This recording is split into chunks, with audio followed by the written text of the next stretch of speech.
So you've been feeling the call, haven't you? Yeah, that quiet pull towards end of life work that doesn't seem to make sense on paper, but you feel it like deep down in your bones. And maybe you've sat bedside with someone and thought, this shouldn't feel so lonely. There should really be someone helping to guide through this. Or maybe you've walked through grief yourself and realized that the world needs more people who can hold space for endings without flinching. And if that's you, I'm so glad that you're here. Let's have a real conversation about how to become a death doula, not the polished marketing version, not a checklist, but the real version, because the truth is there's a lot of noise that's out there. Everyone is selling a certification, an association, or the right way, but let me be the first one to say this, and this might ruffle a few feathers. Death doulas in the US are not regulated. This means that there's no official governing body, no state license, no universal certification. And I know that can sound either very freeing or terrifying, and it's actually both. So what does unregulated really mean? It means that no one really owns this work. No one gets to tell you that you're not allowed to care for the dying. And that's beautiful because death work is ancient. It's human, it's ours. But it also means that the quality of what you're offering depends on your integrity. This path asks you to be self-led, trauma-informed, and grounded in your own truth. I mean, you can't fake presence. You can't perform compassion. This work will mirror everything you haven't met yet in yourself. So no, you don't need a certification to call yourself a death doula. But what you do need is depth. You need skill, and you need practice and discernment.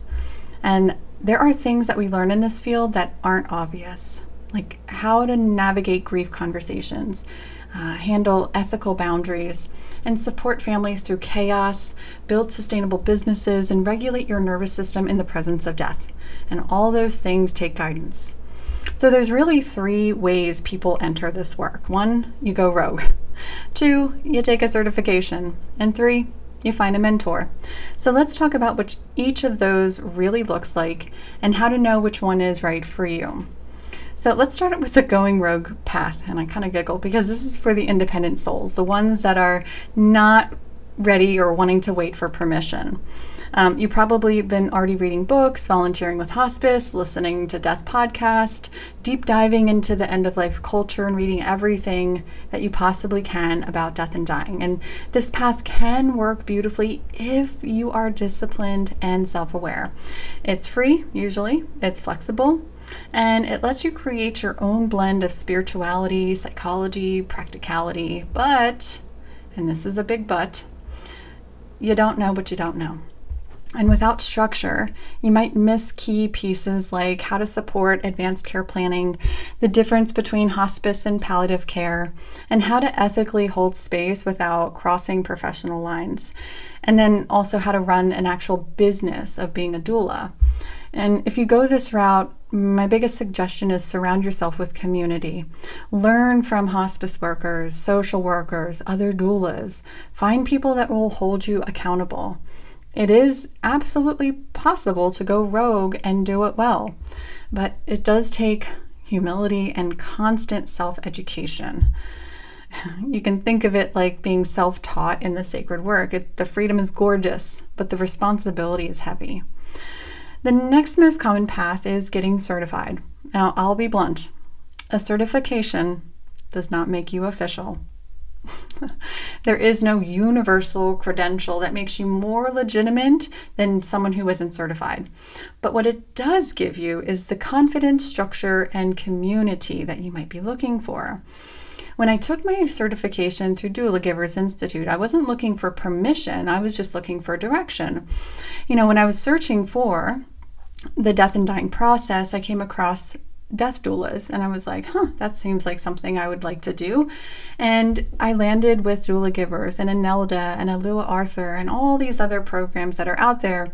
And I knew deep down inside that I was a very spiritual person and that I knew the logistics of the death and dying process because I'd been searching for it and researching and understanding and learning from all these creators and articles and everything that I get my hands on. But what was missing was I was looking for the past experience of someone who was in that role, probably from the hospice or doctor sector. And Suzanne O'Brien was a former hospice and oncology nurse. And so I knew that I could learn the language so that I could help be a bridge for the families and know what to expect in those conversations when I'm sitting in a doctor's office with my client or with my people that I'm serving, or along bedside as the hospice nurse is going to be telling the family what's going on. And to be a translator of sorts, because hospital lingo is different than human to human lingo, And what that the training gave me the framework and the courage to step into this role without second guessing myself every 5 minutes. And that's the real power of education. It's not there to make you valid. It just helps you trust yourself more. And there's so many programs out there. I sort of named it a little bit, but Aloha Arthur has retreats for deep, immersive, heart-forward work. Anelda or doula givers, they do the Zoom style community-based trainings. And then you have self-paced trainings and that blend independence with mentorship. You usually see those with smaller creators and death doulas such as Death Doula Casey, Death Doula Mikey, and myself. And now each one attracts a different kind of learner. And you really need to ask yourself, do I thrive in a group or do I prefer self-paced study? Do I need accountability or flexibility? Do I crave spiritual depth or clinical structure?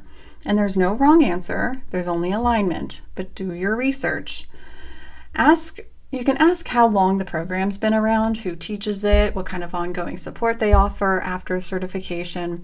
But ultimately, because the education is important, it's the integration afterwards. That's where the real growth flourishes and happens. So path 3 is the mentorship. This is the path that I recommend to anyone who books a call with me. Ultimately, you want to find a death doula that you want to emulate. And not looking at the one with the prettiest website or the biggest following or anything like that. You want to look for the one who makes this work, make your body say that. That's it. You want to ask them questions like, how do they do what they do? How do you manage boundaries? What kind of clients do you serve? What does your mentorship program actually look like? Because mentorship is where knowledge becomes embodied. It's not just about learning what to do, it's learning how to be. Your mentor becomes a mirror, showing you how to navigate the emotional terrain of this work with compassion and steadiness. And they help you build real-world confidence and not just head knowledge. It's like a sacred apprenticeship. And if you find the right one, it changes everything. So how do you know which path is yours? So a few more questions to ask yourself. This is a lot of internal reflection work. You really need to know how you like to learn, how much structure you do need. Do you learn better solo or in a community? And what kind of support helps you grow? Is it independence? Is it accountability? Is it mentorship? And then you want to ask yourself this other layer, this deeper layer of how do I want to serve? Do I want to guide families spiritually? Or do I want to support them practically? Do I want to help create legacy projects? Or do I want to focus on grief integration? Or do I want to bring it all together in my own unique way? Because here's the thing, there is no one mold for a death doula. We're not one size fits all here. You're not meant to fit into someone else's version or vision of you. You're here to create your own, and we need you. And the beauty of this work is that it's wide and it's wild and it's waiting for you. Some of us sit bedside. Some of us are educators, ritualists, planners, advocates. Some of us help the dying. Some walk with the grieving. But all of it matters. You don't need permission to begin. But what you do need is intention. So whether you go rogue, get certified, or find a mentor, just begin. Because we need you. Again, we need you. The world needs more people who can hold that sacred tension between life and death with grace and honesty and a whole lot of heart. And if this message spoke to you, you'll find resources and training options linked below, including ways to work with me directly if mentorship calls to you. But even if you never take a course or join a program, promise me that you'll continue to answer the pull. And that's how this work begins, one yes at a time. So that's it. Until the next one, be good to yourself. Bye.